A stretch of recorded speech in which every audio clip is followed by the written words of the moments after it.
what you do with people who are afraid and to some degree depressed, but certainly anxious, is you lay out what they're anxious about, first of all, in detail. What is it that you're afraid of? What might happen?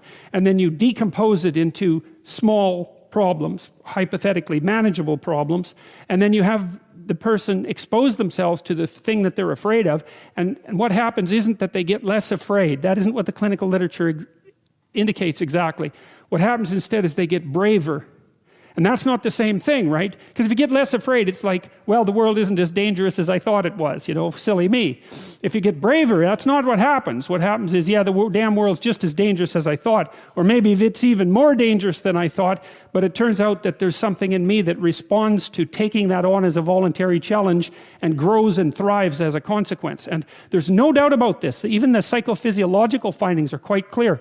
If you